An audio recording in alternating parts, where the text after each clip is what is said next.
아내가 헬스장을 다니며 눈에 띄게 살이 빠지기 시작한 건 지금 돌이켜보면 모든 변화의 신호탄이었다. 처음에는 그저 건강을 되찾으려는 긍정적인 변화라고만 생각했다. 아침마다 거울 앞에서 웃으며 운동복을 고르고 저녁이면 땀에 젖은 얼굴로 돌아와 오늘은 하체 날이었어. 코치가 식단을 새로 짜줬어. 같은 이야기를 들려줄 때 나는 그 모습이 대견하고 자랑스러웠다. 하지만 그 환한 표정 속에는 내가 미처 알아채지 못한 다른 기운이 조금씩 스며들고 있었다. 그리고 나는 머지않아 믿기 힘든 장면과 마주하게 될 줄은 정말 꿈에도 몰랐다. 더 충격적인 건 누구보다 내 편일 거라 믿었던 어머니마저 그녀를 감싸고 나섰다는 사실이었다. 그날 이후 내 인생은 송두리째 뒤집혔다. 나는 나영과 결혼한 지 어느덧 4년 반이 되었다. 연애 시절부터 우리는 서로를 깊이 배려했고 결혼 후에도 그 습관은 변하지 않았다. 서로의 하루를 묻고 힘든 일은 함께 고민하며 기쁜 일은 2배로 나눴다. 바쁜 삶 속에서도 매주 금요일 저녁만큼은 우리 둘만의 시간이라는 약속을 지켰다. 그 시간에는 휴대폰을 멀리 두고 영화관이나 작은 맛집을 찾아다니며 데이트를 즐겼다. 이 전통은 우리 결혼 생활의 기둥 같은 존재였고 덕분에 관계는 안정적이었다. 경제적으로도 나는 나름 최선을 다했다. 결혼 초기엔 월세와 생활비로 빠듯했지만 꾸준히 경력을 쌓아 지금은 제법 안정된 수준에 올랐다. 나영도 몇 번 취업을 시도했지만 번번이 거절당했고 시간이 지나면서 자연스럽게 집안일을 전담하며 조용한 일상을 보냈다. 나는 그 모습이 고맙고 미안해서 가끔은 꽃이나 작은 선물을 사들고 집에 갔다. 하지만 집에 있는 시간이 길어지자 운동량이 줄었고 나영의 체중은 서서히 늘어갔다. 몇 년 사이 예전 옷들이 맞지 않게 되자 거울 앞에서 한숨을 쉬는 날이 많아졌다. 그러던 어느 날 옷이 맞지 않는다며 눈물을 훔치는 나영을 보고 나는 부드럽게 안아주었다. 나는 내 모습 그대로가 좋아. 너무 신경 쓰지 마. 하지만 나영은 내 말에도 깊은 좌절감을 숨기지 못했다. 그 후 나는 아침 조깅과 간단한 홈트, 그리고 건강한 식단을 함께 해보자고 제안했다. 우리는 몇 달 동안 꾸준히 노력했고 체중은 서서히 줄었다. 나영은 거울 앞에서 웃는 시간이 많아졌고 다시 자신감을 되찾아갔다. 그리고 약 2달 전 더 본격적으로 몸을 만들겠다며 집 근처 헬스장에 등록했다. 개인 PT까지 시작하며 하루 걸러 운동에 나섰다. 이후 변화는 더 뚜렷했다. 피부가 맑아지고 걸음걸이도 경쾌해졌다. 그동안 집 안에만 있던 시간이 줄어들자 표정이 밝아지고 목소리에도 힘이 생겼다. 나는 그 모습이 정말 좋았다. 역시 운동이 답이네 하고 스스로도 뿌듯해했다. 그 시기까지만 해도 나는 모든 것이 제자리를 찾았다고 믿었다. 예전의 행복이 돌아왔고 앞으로는 더 건강하고 즐거운 결혼 생활이 이어질 거라 생각했다. 하지만 행복은 오래가지 않았다. 헬스장에서 새로운 친구들이 생기고 외모에 더 신경 쓰기 시작한 나영은 이전보다 훨씬 빛나 보였다. 처음에는 그 모습이 자랑스러웠지만 시간이 갈수록 그 변화 속에 나를 향한 시선은 점점 줄어들고 있다는 걸 느꼈다. 집에 돌아와도 내 하루보다는 헬스장에서 있었던 이야기, 새로운 친구들의 농담과 일상이 더 먼저 나왔다. 마침 그 무렵 나는 회사에서 오랫동안 기다려온 승진을 했다. 앞으로 더 여유로운 삶을 살 수 있다는 기대에 들떴고 이 기쁨을 나영과 나누고 싶었다. 그래서 그날 저녁 분위기 좋은 레스토랑에서 와인을 기울이며 승진 소식을 전했다. 그리고 오래전부터 마음속에 품어온 계획을 꺼냈다. 이제 우리 아이 가지는 거 어때? 경제적으로 안정된 지금이 가장 좋은 시기라고 생각했기 때문이다. 나는 당연히 나영도 기뻐할 거라 믿었다. 그동안 여러 번 이 주제를 얘기했고 언젠가 부모가 되는 건 우리 둘 다 동의했던 일이었다. 나는 심지어 그녀가 임신하면 근무 시간을 줄이고 육아와 집안일을 적극적으로 돕겠다고 다짐했다. 하지만 예상과 달리 나영의 표정은 굳어졌다. 아이 이야기가 나온 순간부터 식탁 위의 분위기가 싸늘해졌다. 포크를 내려놓은 그녀의 손끝이 미세하게 떨리고 있었다. 결국 내가 조심스럽게 이유를 묻자 나영은 한참을 망설이다 말했다. 미안해, 성민아. 나 사실 이제 아이를 갖는 것에 대해 다시 생각해 보고 싶어졌어. 그 말은 내 가슴 한가운데 차가운 돌을 던진 듯한 충격이었다. 나영은 아직 젊으니 몇 년 더 자유롭게 살고 싶다고 했다. 구체적인 설명은 피했고 이 주제를 더 이어가고 싶지 않다는 듯 시선을 피했다. 그 순간 나는 알 수 없는 불안이 마음속 깊이 자리 잡기 시작했다. 그날 나는 마음이 무겁고 복잡했지만 억지로 미소를 지으며 그녀의 뜻을 존중하기로 했다. 그래, 알았어. 지금은 그냥 미루자. 나중에 우리 둘 다 준비되면 다시 이야기하자. 입 밖으로는 그렇게 말했지만 속마음은 편치 않았다. 마치 대화를 끝낸 것이 아니라 우리 사이에 어떤 문이 조용히 닫히는 소리를 들은 듯 했다.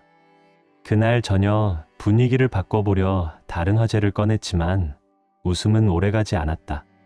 그녀는 고개를 끄덕이며 맞장구를 쳤지만 시선은 내 눈보다 식탁 위 와인잔에 더 오래 머물렀다. 나는 대화를 더 붙잡지 않았다. 그때는 서로의 공간을 존중하는 것이 성숙한 부부의 태도라고 믿었다. 하지만 지금 생각하면 바로 그 순간이 우리 결혼 생활이 조금씩 어긋나기 시작한 첫 신호였다. 그 후 몇 주 동안 나영은 서서히 나와 거리를 두기 시작했다. 갑작스러운 변화는 아니었다. 작은 균열이 하나둘 스며들듯 우리 사이의 공기가 변해갔다. 예전엔 퇴근하면 현관까지 나와 환하게 웃으며 맞이하던 그녀가 어느 순간부터는 부엌에서 무심하게 왔어? 한마디만 던졌다. 저녁 식탁에서도 대화는 주었고 함께 먹던 밥이 어느새 각자 먹는 밥이 됐다. 금요일 저녁 데이트도 하나둘 사라졌다. 오늘은 친구들이랑 약속이 있어서 이번 주만 빼면 안 될까? 다음에 꼭 하자. 처음에는 서운했지만 헬스장에서 만난 새 친구들이 그녀의 삶에 활력을 주고 있다고 생각하며 이해하려 했다. 그러나 그럴수록 우리 사이에 보이지 않는 벽이 점점 더 높아지는 것을 느꼈다. 그리고 어느 날 밤, 그 불안이 현실로 다가왔다.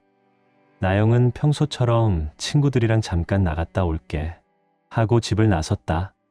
보통 늦어도 밤 11시 전에는 돌아왔지만 그날은 11시 30분이 넘어도 소식이 없었다. 혹시 무슨 일이 생긴 건 아닐까? 전화를 걸었지만 곧바로 음성 사서함으로 넘어갔다. 문자도 답이 없었다. 그 순간부터 나는 휴대폰을 손에서 놓지 못한 채 거실에서 문이 열리기를 기다렸다. 시간은 느리게 흘렀다.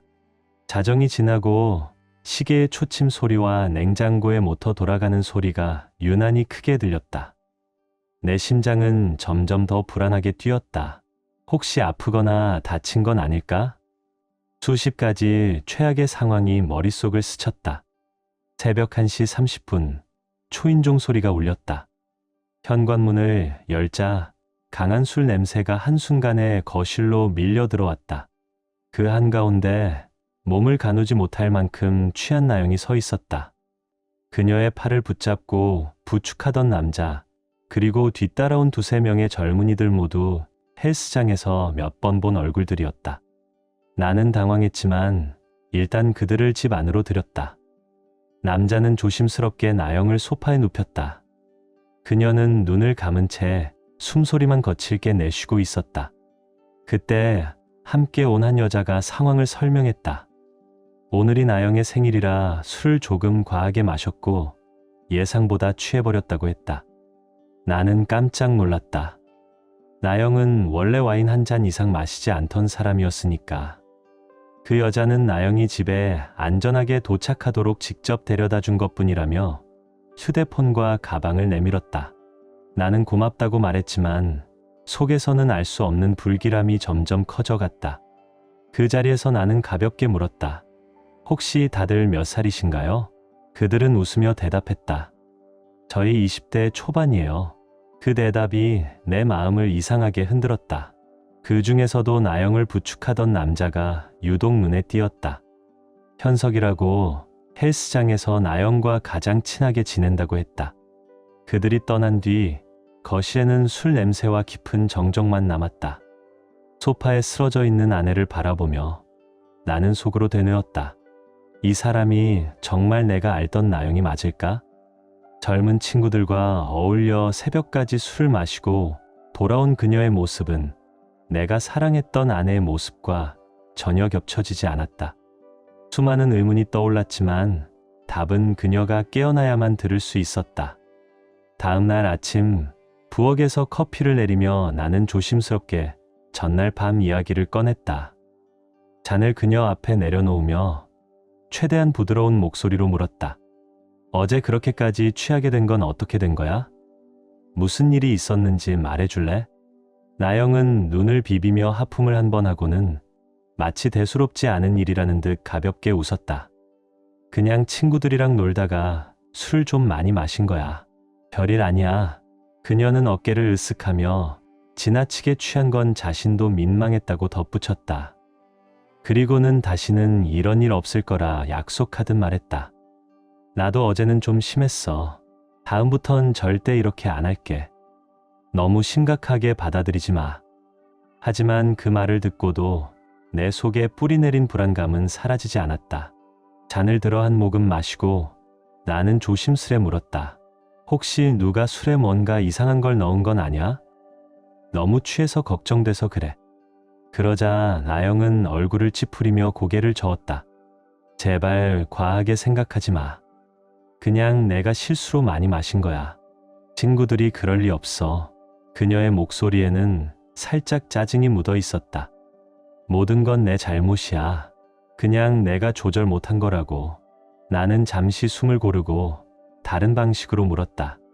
요즘 들어 술을 자주 마시는 것 같은데 특별한 이유라도 있어? 그 순간 그녀의 표정이 미묘하게 굳었다. 잠시 눈을 피하던 그녀는 마지못해 말했다. 그냥 요즘 젊은 사람들은 다 이렇게 놀아. 나도 어울리려면 이 정도는 해야지. 그녀는 평소 34잔 정도로만 마셨지만 최근에는 나에게 들키지 않으려고 집에 오자마자 이를 닫고 잤다고 털어놓았다.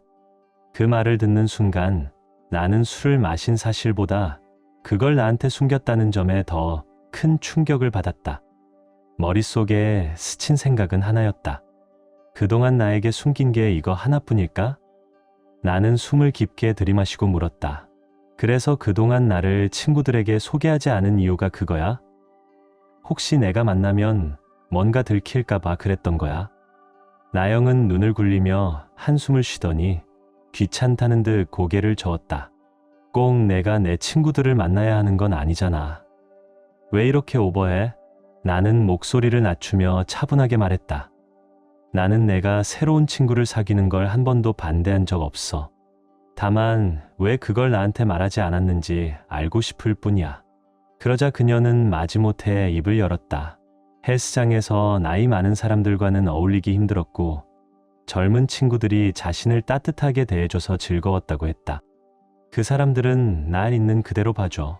그냥 웃고 떠들고 운동도 재밌게 하고 오히려 편해. 나는 최대한 이해하려 했지만 그 이후 변화는 더 노골적이었다. 외출할 때마다 점점 짧아지는 치마, 깊게 파인 상에 이전엔 전혀 입지 않던 스타일의 옷들이 옷장에 하나둘 늘어갔다.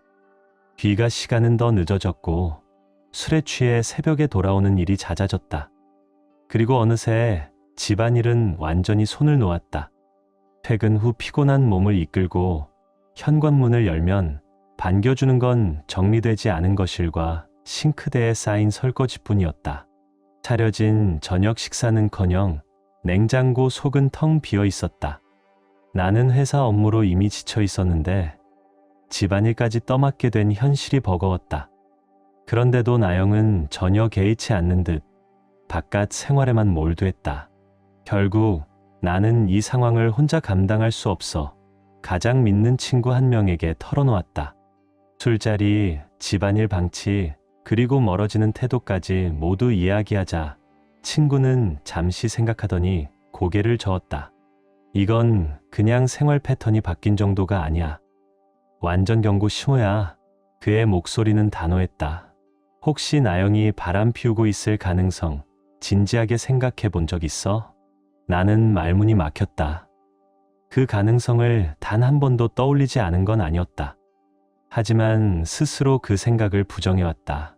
그녀를 믿는 게, 그리고 믿는 척하는 게 훨씬 편했으니까. 친구는 내 눈을 똑바로 보며 말했다. 그냥 있는 그대로 봐. 지금 나영이 어떻게 행동하고 있는지. 그 말은 내 머릿속을 강하게 울렸다. 나는 이미 알고 있었다.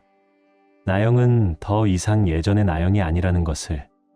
그럼에도 불구하고 나는 계속 그녀를 변호하고 있었다는 사실을. 그날 이후 친구의 말이 머릿속을 떠나지 않았다. 아니, 떠나지 않는 정도가 아니라 하루 종일 마음속 어두운 구석을 차지하고 앉아 있었다. 혹시 정말로 나영이 다른 남자를 만나고 있는 걸까? 그동안 내가 못 본 건 단순히 무심해서가 아니라 애써 외면해온 건 아니었을까 하는 생각이 자꾸만 들었다. 늦은 밤까지 이어지는 외출, 이유를 대지 않거나 얼버무리는 대답, 내가 뭔가를 물으면 돌아오는 피상적인 웃음. 그 모든 조각이 마치 한 장의 그림처럼 맞춰지기 시작했다. 그리고 그 그림 속에서 나는 철저히 배제된 존재였다. 그러나 아이러니하게도 마음 한편에서는 여전히 그것이 사실이 아니기를 바랐다. 확신이 두려웠다. 사실이라면 나는 무엇을 잃게 될지 너무 잘 알았기 때문이다. 그래서인지 나는 그 어느 때보다 그녀를 유심히 관찰하기 시작했다. 그 결과 한 가지 이상한 점이 또렷하게 보였다. 휴대폰. 그녀는 하루 종일 휴대폰을 손에서 놓지 않았다. 거실에 앉아 있을 때도, 침대에 누워 있을 때도, 심지어 식탁에서 식사를 하면서도 손끝은 화면 위를 스치고 있었다. 카카오톡, 인스타그램, 그리고 내가 모르는 다른 앱들을 번갈아 열었다 닫았다. 하지만 내가 방에 들어서거나 시야에 들어오면 그녀의 손가락은 번개처럼 화면을 닫았다. 그 표정은 마치 들키고 싶지 않은 것을 숨기는 사람의 얼굴이었다. 그 순간 머릿속에서 뭔가 딱 하고 부러지는 소리가 났다. 더 이상 미룰 수 없다는 결심이 들었다. 진실을 알아내려면 직접 확인해야 했다. 다만 문제는 그녀가 늘 휴대폰을 손에 쥐고 있다는 점이었다. 기회는 생각보다 빨리 찾아왔다. 그날 밤 헬스장에서 돌아온 나영은 친구들과 술을 마셨다며 비틀거리며 들어왔다. 평소라면 와인 한 잔 이상 잘 마시지도 않던 그녀가 얼굴이 벌겋게 달아오른 채 숨이 가쁠 정도로 취해 있었다. 신발을 벗기도 전에 침대에 쓰러졌고 곧바로 깊은 잠에 빠졌다. 그 순간 나는 천천히 숨을 들이마셨다. 오늘이 바로 그날이었다. 나는 발소리를 죽이며 침대 곁으로 다가갔다. 그녀의 가방은 침대 옆 바닥에 놓여 있었고 지퍼는 반쯤 열려 있었다. 손을 넣자마자 차갑고 매끈한 휴대폰이 손끝에 잡혔다. 심장이 광속으로 뛰었고 손바닥에 땀이 맺혔다. 한 번이라도 망설였다면 아마 평생 후회했을 것이다. 첫 번째 난관은 잠금 비밀번호였다. 생일, 실패, 결혼기념일, 실패. 순간 숨이 막히는 듯 했지만 곧 그녀의 습관을 떠올렸다. 나영은 원래 기억력이 좋지 않았다. 중요한 비밀번호는 늘 의미 있는 날짜로 설정하곤 했다. 그러자 하나가 번개처럼 스쳤다. 그녀가 가장 소중히 여기는 날짜, 바로 어머니 생일이었다. 덜컥 비밀번호가 풀리며 화면이 열렸다. 나는 잠시 손을 멈춘 채 천천히 숨을 내쉬었다. 처음엔 별다른 게 보이지 않았다.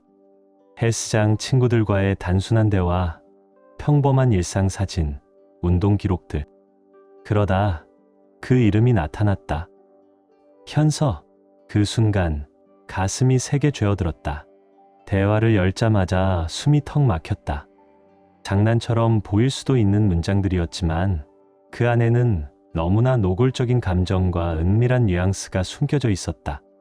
그리고 사진들, 웃으며 셀카를 찍은 얼굴, 함께 마신 술잔, 그리고 차마 눈을 떼기 힘든 장면들. 그들은 단순한 헬스장 친구가 아니었다. 몇 달 전부터, 아니 어쩌면 더 오래전부터 신체적인 관계를 이어오고 있었다. 대화 속 날짜와 내용이 그것을 말해주고 있었다. 그리고 결정적인 한 줄. 오늘 헬스장 말고 근처 모텔에서 볼까? 그 순간 내 안에 마지막 희망이 산산조각 났다. 숨이 막혀 목이 타는 듯 했고 손끝이 차갑게 얼어붙었다. 나는 모든 메시지와 사진을 캡처했다. 하지만 문자만으로는 부족했다. 직접 두 눈으로 현장을 봐야 했다. 다음 날 아침 평소처럼 출근하는 척 차를 몰고 나갔다. 그리고 그들이 만나기로 한 모텔 근처 골목에 차를 세웠다. 시계 바늘이 느리게 움직였다. 오랜 기다림 끝에 두 대의 차가 거의 동시에 도착했다. 하나는 나영, 다른 하나는 현석이었다. 그들은 웃으며 농담을 나누더니 자연스럽게 모텔 문 안으로 사라졌다. 나는 멀리서 그 장면을 사진으로 기록했다. 그리고 1시간 뒤 문이 열렸다. 나영은 헝클어진 머리와 만족스러운 미소를 띠고 있었고 옆에는 여전히 현석이 있었다. 그 모습을 보는 순간 내 속에 눌려있던 분노가 폭발했다. 차에서 문을 박차고 나가 휴대폰을 들이댔다. 찰칵, 찰칵. 나를 본 나영의 얼굴이 순식간에 새하얗게 질렸다. 현석의 표정은 굳어 있었지만 아무 말도 하지 못했다. 나는 이를 악물고 내뱉었다. 잘 됐다. 이제 내 남자랑 잘 살아라. 난 끝이다. 울며 팔을 붙잡는 그녀를 단호히 뿌리치고 돌아섰다. 집에 도착하자마자 필요한 짐만 챙겨 호텔로 향했다. 그날 밤 배신감과 혼란 속에서 술을 들이켰다. 그리고 충동적으로 촬영한 영상을 몇몇 지인에게만 보냈다. 혹시라도 나영이 피해자인 척할까봐 최소한의 진실은 남겨야 한다고 생각했기 때문이다. 그 후의 기억은 희미하다. 술 기운과 분노가 뒤섞인 채 쓰러져 잠든 뒤 다음 날 아침 눈을 떴을 때 휴대폰 화면은 수십 개의 부재중 전화와 메시지의 알림으로 가득 차 있었다. 그중 가장 많이 보이는 이름, 나영, 그리고 부모님의 번호도 있었다. 머리가 어질어질했지만 가장 먼저 부모님께 전화를 걸었다. 지금은 그 목소리가 절실했다. 전화를 받은 아버지는 한동안 아무 말이 없었다. 수화기 너머로 들려오는 건 규칙적이지만 묵직한 숨소리뿐이었다. 마치 뭔가를 삼키려는 듯 길게 한숨이 흘렀다. 나영이 그런 짓을 했다고? 믿기 어렵지만 넌 이제 어떻게 할 생각이냐. 그 목소리엔 놀람과 분노, 그리고 깊은 실망이 뒤섞여 있었다. 나는 눈을 감았다. 눈꺼풀 안쪽이 뜨겁게 타올랐지만 최대한 차분하게 말했다. 더 이상 고민할 것도 없어요. 끝낼 겁니다. 아버지의 호흡이 잠시 멎는 듯 하더니 다시 단단한 목소리가 이어졌다. 내가 어떤 결정을 하든 난 항상 내 편이다. 혼자 짊어질 필요 없어. 그 한마디가 심장 깊숙이 스며들었다. 어깨 위에 얹혀있던 거대한 돌덩이가 조금은 가벼워지는 기분이었다. 아버지와의 통화를 끊고 나니 한 줄기 숨이 나왔다. 하지만 어머니와의 통화는 전혀 다른 방향으로 흘렀다. 처음엔 부드러운 목소리였다. 많이 힘들지 얼마나 마음이 아프겠니?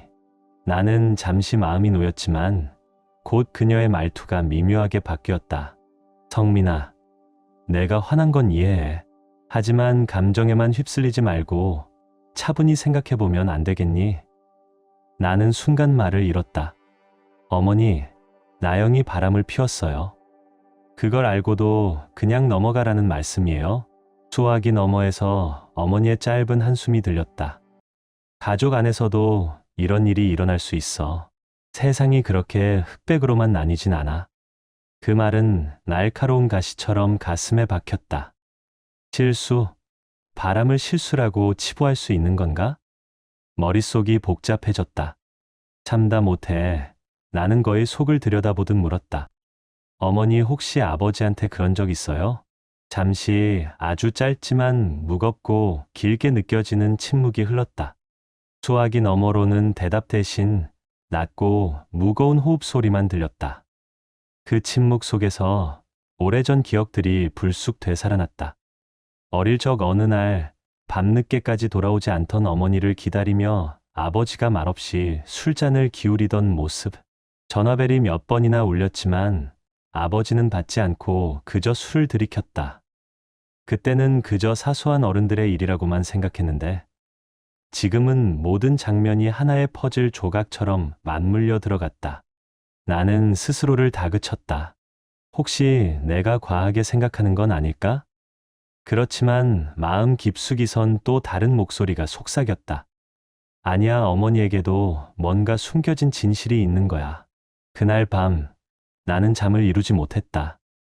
머릿속에서 같은 질문이 수십 번을 반복됐다. 결국 나는 확실하게 알기로 결심했다. DNA 검사. 다음 날 아침 아버지에게 전화를 걸어 조심스럽게 말했다. 아버지, 유전질환 검사를 겸한 건강검진을 한번 같이 받으실래요? 그렇게 둘러댔다. 어머니에겐 아예 알리지 않기로 했다. 괜한 걱정을 미리 끼치고 싶지 않아요. 아버지는 별다른 의심 없이 동의했다. 그래, 좋다. 내가 원하면 같이 가자. 그 순간 마음 한구석이 찌릿하게 아팠다. 아버지에게 거짓말을 한다는 사실이 나를 더 무겁게 짓눌렀다. 하지만 진실을 알아내기 위해선 이 방법밖에 없었다. 그 사이에도 나영은 끊임없이 메시지와 음성 메시지를 보냈다. 현석이 나한테 관심 보였을 때 너무 기분이 좋았어. 젊은 남자가 날 원한다는 게 거부할 수가 없었어. 그 문장을 읽었지만 가슴은 미동도 하지 않았다. 그녀에 대한 감정은 이미 바닥까지 떨어져 있었다. 나는 변호사를 선임했다. 명백한 외도였기에 위자료는 줄 필요 없었다. 증거 파일과 사진을 변호사 책상 위에 올려놓을 때 내 목소리는 서늘할 만큼 차가웠다. 하지만 머릿속 한구석은 여전히 DNA 검사 결과로 향해 있었다. 그 결과가 내 인생을 또 한 번 송두리째 뒤흔들 수 있다는 걸 나는 본능적으로 알고 있었다. 그리고 그날이 다가올수록 이 불안은 결코 사라지지 않았다. 결국 우리의 직감은 모두 맞았다. 메일로 도착한 결과 통보서의 제목을 보는 순간 손끝이 먼저 차갑게 식었다. 부자 관계 불일치 단 4글자짜리 판단이 지난 30여 년의 추억을 무너뜨리는 데는 충분했다. PDF를 여는 손가락이 미세하게 떨렸고 화면 속 숫자와 용어들은 흑백의 잡음처럼 눈앞에서 번졌다. 수치들은 명확했고 해석의 여지는 없었다. 나는 한참을 숨만 몰아쉬다 결국 의자를 밀치고 일어섰다. 바닥이 기우는 듯 어지러웠다. 차 열쇠를 쥘 때까지만 해도 혹시 시스템 오류일지 모른다는 마지막 희망이 남아 있었다.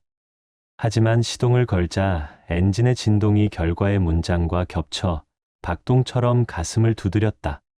신호 대기 중 창문 밖으로 스쳐 지나가는 사람들의 얼굴, 아이 손을 잡고 건너는 부자의 뒷모습, 평범한 토요일 오전의 풍경이 유리창에 겹겹이 겹쳤다.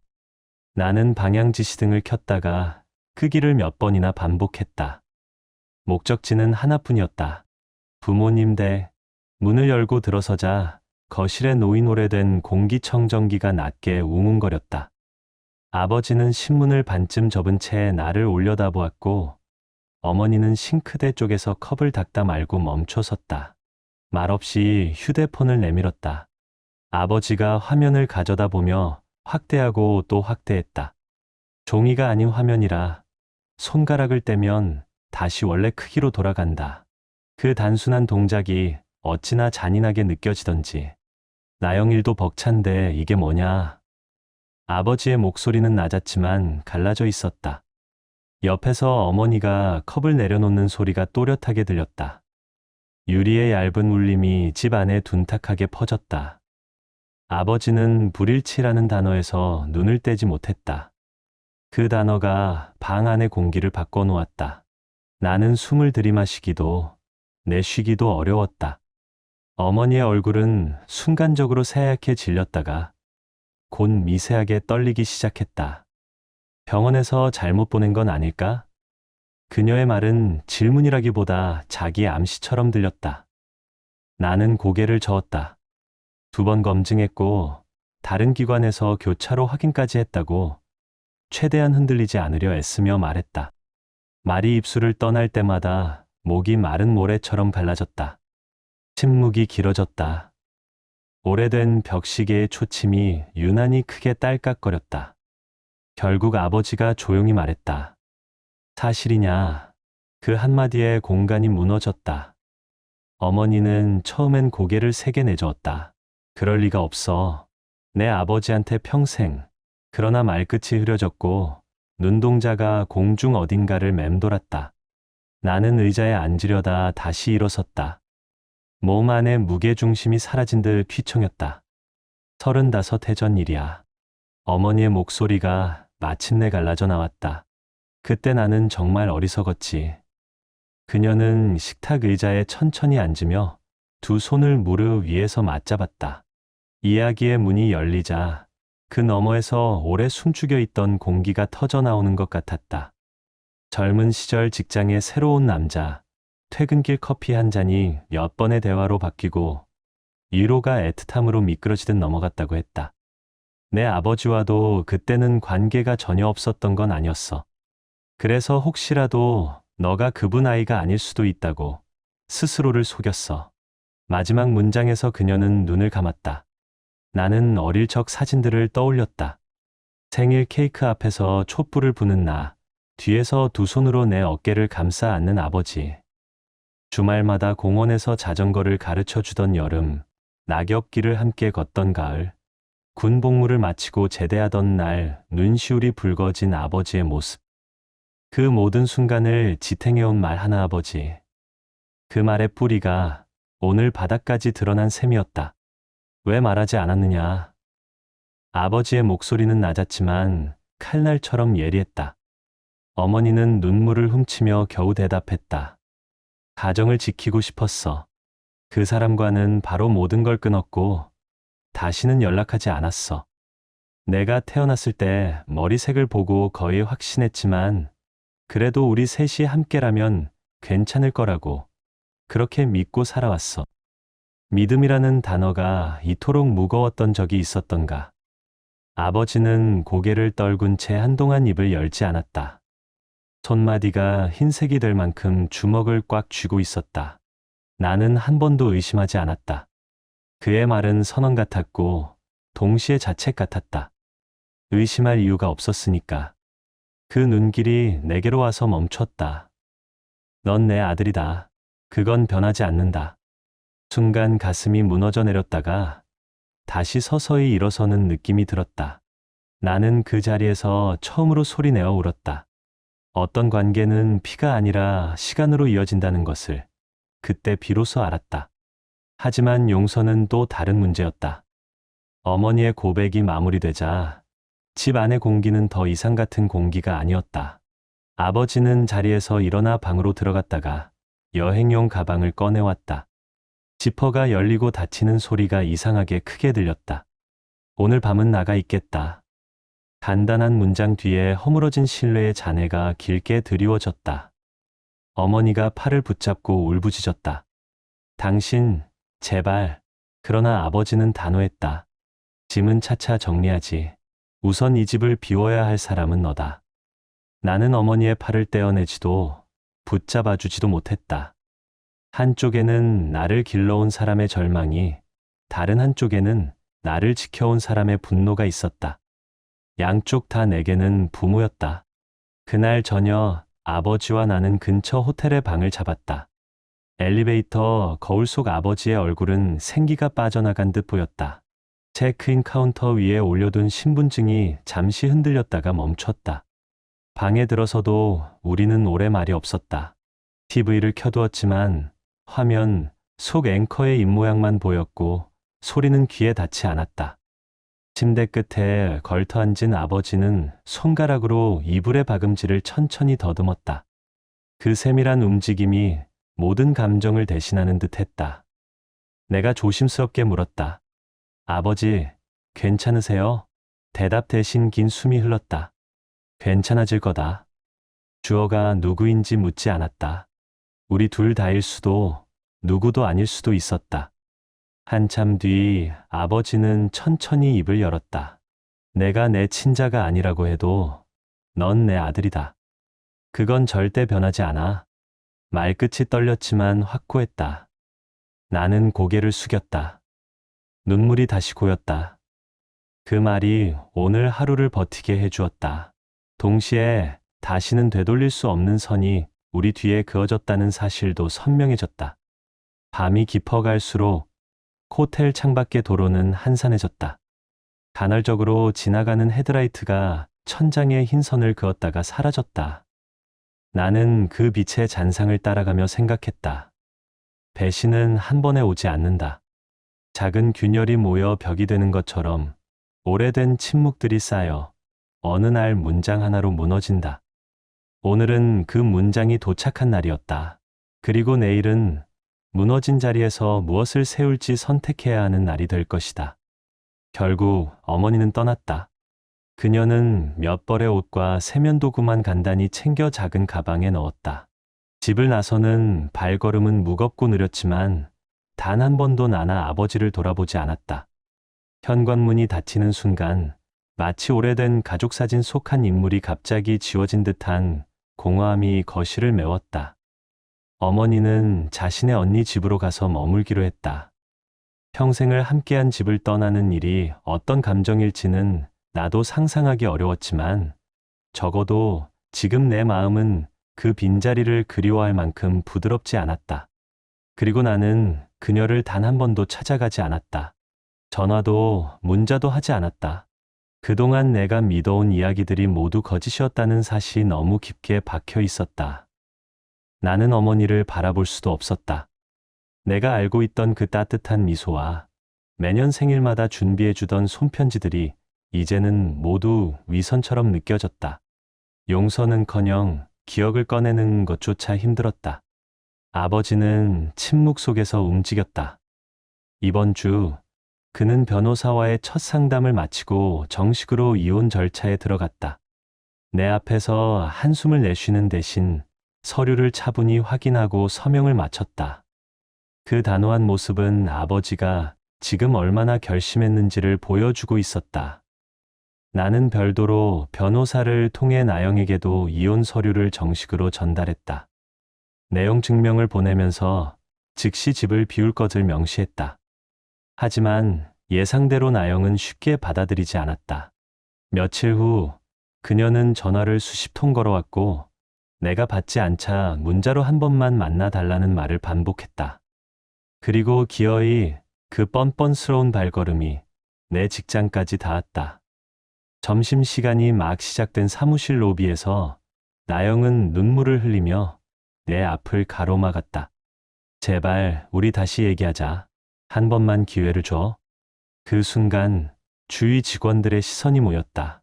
동료들의 속삭임이 들렸고 공기마저 불편하게 얼어붙었다. 나는 더 이상 참을 수 없었다. 너 같은 인간이 감히 날 찾아와? 내 목소리는 의도치 않게 크게 울려 퍼졌고 로비 한쪽에서 서류를 정리하던 후배가 고개를 들었다. 나영은 두 손을 모으고 고개를 숙였지만 내 분노는 이미 걷잡을 수 없었다. 한 번만 더 내 앞에 나타나면 바로 접근 금지 명령 신청할 거야. 이건 경고다. 그녀는 울면서 내 발목을 붙잡으려 했지만 나는 단호하게 뒤로 물러섰다. 이제 이 관계에는 남은 선택지가 없었다. 며칠 후 변호사와 함께 집에 찾아가 퇴거 통보를 재차했고 마침내 나영은 짐을 싸서 떠났다. 혹시 궁금해할 사람들이 있을까 봐 말하겠다. 나는 페이스북에 올렸던 그녀의 불륜 영상을 삭제했다. 하지만 삭제는 단지 외부 노출을 막은 것뿐이다. 그 영상과 사진들은 모두 암호화된 외장하드에 안전하게 보관 중이다. 이혼 소송에서 명확한 증거로 제출할 예정이다. 그 뱀 같은 인간이 내 돈 한 푼이라도 가져가게 두지 않을 것이다. 내 재산, 내 명예, 그리고 지난 세월에 남은 가치는 모두 내가 지켜야 한다. 지금 우리 아버지와 나는 둘 다 깊이 상처받았다. 밤마다 호텔 방 안에서 서로 말없이 TV를 켜놓은 채 멍하니 화면만 바라본다. 간헐적으로 나누는 대화는 대부분 필요한 실무적인 이야기뿐이다. 하지만 그 침묵 속에는 서로를 향한 연대감이 있다.